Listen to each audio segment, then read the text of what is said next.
Au cinéma et à la télévision, on voit souvent des méchants répugnants. Pourquoi es-tu nerveux ? Qui se délectent de leur méchanceté. Ils se réjouissent grand du malheur des autres. Et ils prennent plaisir à infliger douleur et souffrance. Mais ces images reflètent-elles vraiment la réalité ?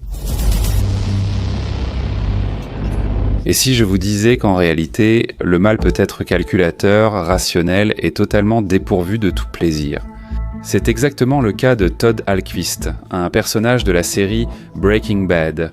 Il est l'exemple même de la banalité et de l'indifférence du mal.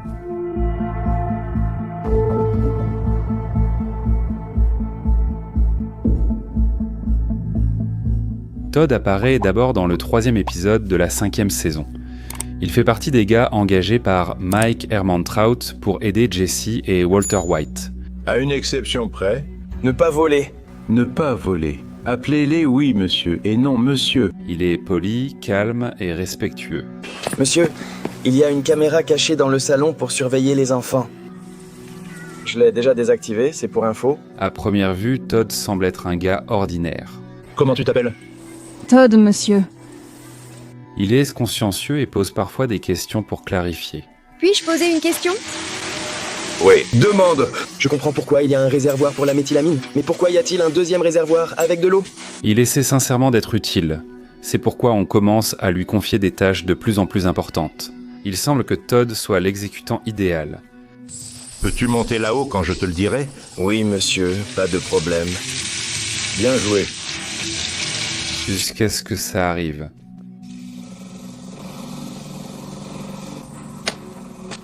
Non, non, non. Et là, toute la bande commence à comprendre qu'il y a clairement quelque chose qui ne va pas avec ce gars. Todd ne ressent aucun remords d'avoir abattu un enfant. J'ai agi sur le coup, j'ai vu une menace et je l'ai éliminée. Je sauvais l'équipe, je n'ai pas juste descendu un gamin, croyez-moi. Et il ne comprend pas ce qu'il a fait de mal. Est-ce que j'ai merdé, monsieur White? C'est juste que, quand il a fallu choisir entre lui et nous, j'ai choisi nous. Et je ne le regrette pas. Todd montre un trouble de la personnalité. Mais lequel ? Regardons de plus près. Pour commencer, tournons-nous vers celui qui a créé ce personnage, le showrunner Vince Gilligan. Voici ce que Vince lui-même dit à propos de Todd Alquist dans une interview. Nous avons beaucoup parlé de Todd dans la salle des scénaristes. Nous étions fascinés par ce personnage, et selon moi, il n'y avait pas assez de Todd dans Breaking Bad. Todd est l'une des raisons pour lesquelles j'ai voulu faire El Camino. Il s'est en quelque sorte immiscé parmi nous, les scénaristes. C'est un personnage totalement différent de tout ce que j'ai jamais vu au cinéma. D'habitude, quand on a un tueur sociopathe, il y a toujours un élément, aussi subtil soit-il, d'exagération du personnage. Dans les films, les psychopathes et sociopathes sont souvent montrés comme prenant plaisir à tuer, torturer et faire souffrir. Il y a toujours une part de plaisir comme un sourire malicieux, devenu cliché. Mais pour Todd, c'est différent. Il ne prend aucun plaisir à tuer des gens. Mais bon sang, il le fera sans hésiter, si cela sert ses objectifs. Et il se sentira même mal à cause de ça. Mais plutôt comme une personne ordinaire peut se sentir un peu mal après avoir tué une fourmi, un moustique ou autre chose. Et puis, il l'oubliera aussitôt. C'est juste un personnage charmant. C'est le sociopathe le plus étrange et le plus sympathique que j'ai jamais vu. Comme vous pouvez le voir, Vince Gilligan a clairement conçu son personnage comme un sociopathe. Mais il arrive souvent qu'après le début du tournage, les personnages commencent à vivre leur propre vie et à évoluer, indépendamment des intentions initiales des scénaristes. Il me semble que cela s'applique aussi à Todd Alquist. Il montre des traits de sociopathe, soit un trouble de la personnalité antisociale. Mais si on regarde ce personnage de plus près, je dirais qu'il n'est pas tout à fait un sociopathe. D'un côté, qui suis-je pour contredire Vince Gilligan ? Cependant, on ne peut ignorer les faits ni les contradictions évidentes. Todd présente vraiment des traits de sociopathe, comme l'absence d'empathie. Non, non, non. Ou encore quand Walter montre à Todd le corps de Mike Ehrmantraut, qu'il connaissait bien. Ne pose pas de questions. D'accord. Todd garde la même expression. C'était nécessaire. Compris. Voici, pour comparaison, regardez la réaction de Jesse face au cadavre de la femme dans la maison de Todd. Putain, mon Dieu, Todd.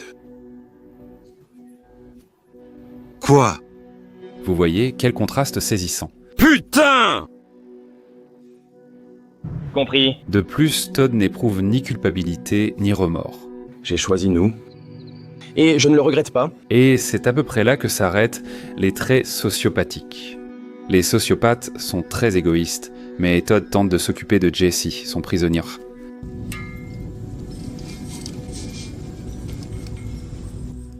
Merci. De rien? Même si c'est sous une forme étrange et pervertie. Il faut juste que je vais maintenant mieux veiller à ton hygiène, d'accord? Todd est attaché à son oncle. Il respecte Walter White. Tout ce comportement n'est pas propre à un sociopathe. Les sociopathes s'intègrent aussi rarement dans un groupe. Mais Todd travaille parfaitement en équipe et essaie d'être utile. On ne peut pas non plus dire qu'il n'éprouve ni peur ni d'autres sentiments.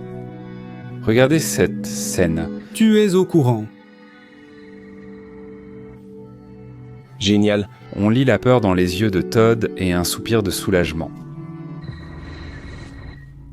Bien qu'ils ne ressentent pas d'émotion, sociopathes et psychopathes comprennent les sentiments des autres et s'en servent pour manipuler. Mais Todd n'est pas du tout comme ça. Il ne comprend pas les sentiments des autres et demande de temps en temps s'il a bien compris. Je croyais que nous formions une bonne équipe, non? Il me semble que nous agissons dans l'intérêt commun. Tout cela permet de dire que Todd n'est peut-être pas du tout un sociopathe. Mais alors, qui est-il ? Je vois chez Todd des traits d'au moins 2 troubles. Premièrement, il s'agit d'un trouble du spectre autistique. C'est ce trouble qui se caractérise par des difficultés dans l'interaction sociale et une incompréhension des sentiments des autres. Pour autant, ils ne sont pas dépourvus de sentiments. Ce sont simplement des personnes qui semblent vivre dans leur propre monde. Il leur est extrêmement difficile d'exprimer ou de comprendre les émotions des autres. Est-ce qu'il y a que je vous abonne? Tout va bien, Todd. Tu as fait de ton mieux. Je n'en demande pas plus.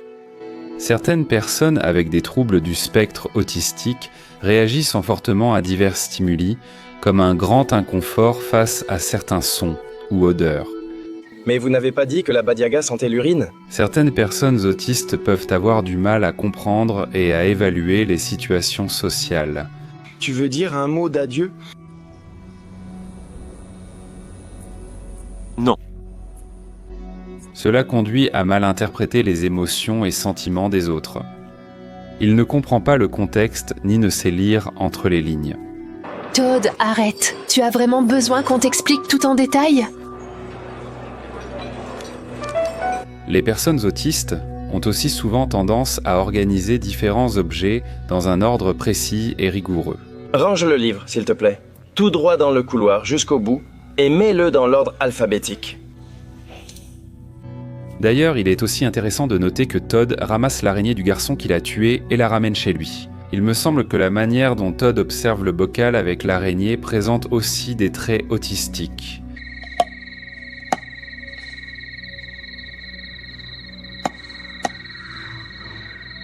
En plus du trouble du spectre autistique, Todd présente certains traits du trouble de la personnalité dépendante.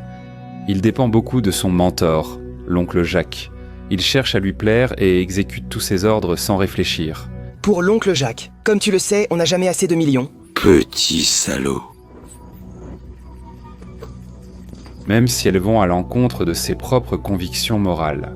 Todd manque également d'une personnalité marquée et d'une opinion propre. Il a tendance à s'adapter à l'opinion des autres et cherche à leur plaire même si cela va à l'encontre de ses propres intérêts. De plus, les personnes avec un trouble de la personnalité dépendante se sentent souvent mal à l'aise ou impuissantes pour seules, car elles peinent à être autonomes. Dans El Camino, nous verrons comment Todd emmène Jesse avec lui, comme pour lui tenir compagnie. Et où allons-nous la mettre? Là où c'est le plus joli? Elle l'a mérité. Au début, Jesse l'aide physiquement, mais il est possible que Todd soit aussi plus à l'aise avec lui, pour en quelque sorte partager avec quelqu'un la responsabilité de prendre des décisions. Parfois, pour arriver à la vérité, une seule paire d'yeux peut ne pas suffire. C'est justement pour cela que j'ai invité mon collègue de la chaîne Dernier Héros du cinéma à examiner la question à travers sa propre perspective. Je pense que Todd est une personne atteinte de troubles du spectre autistique, présentant des traits de troubles de la personnalité dépendante et de sociopathe.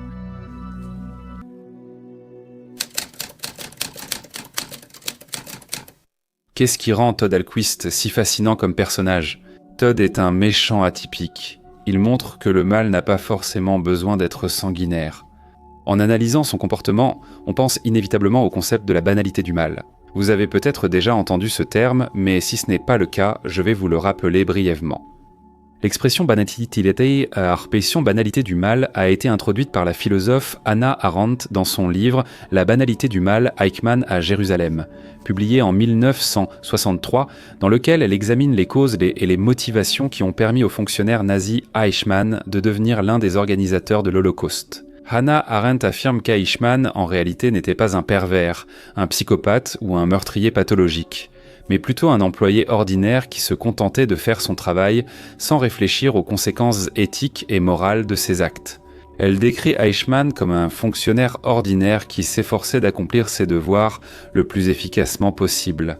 Le fait que son travail conduisait à des meurtres de masse ne le préoccupait pas particulièrement. Il s'efforçait d'être utile à son État et à la société. De la même manière, Todd Alquist agissait ainsi lorsqu'il a tiré sur un enfant, gardé Jessie enchaîné comme du bétail, tué sa femme de ménage et l'ex-petite amie de Jessie. Il n'éprouvait aucun plaisir et avait même un peu de compassion pour ses victimes. Une femme très agréable. Une excellente femme de ménage. Il essayait simplement d'agir de manière rationnelle, d'être utile à son oncle et aux autres membres de l'équipe. Quel est le résultat ? Todd Alquist из сериала «Во все тяжкие» — это нестандартный злодей, который заставляет нас задуматься о природе зла. Il démontre que le mal n'est pas toujours le mal à l'état pur. Parfois, il peut être déguisé sous l'apparence de la banalité et de la routine. Bien sûr, Todd souffre de troubles mentaux, le rendant dangereux et imprévisible. Néanmoins, il ne commet pas le mal par plaisir, mais plutôt pour atteindre ses objectifs. Cela rend ses actions encore plus choquantes et nous amène à nous interroger sur ce qu'est réellement le mal et comment il peut se manifester. Le personnage nous permet de jeter un coup d'œil dans les coulisses du mal dans ce monde étrange de Todd et de voir qu'il ne correspond pas toujours à nos stéréotypes. Il nous pousse à repenser notre conception de la morale et de l'éthique, et il montre que le monde n'est pas aussi simple qu'il n'y paraît à première vue.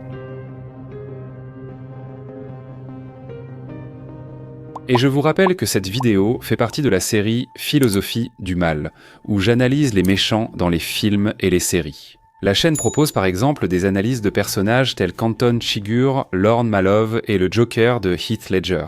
Si vous avez aimé la vidéo, vous pouvez la soutenir avec un like, un abonnement et un commentaire. Et si vous en avez la possibilité, vous pouvez aussi aider financièrement la chaîne via le lien dans la description. Ainsi, je pourrai faire encore plus de vidéos similaires. C'est tout pour aujourd'hui. Salut.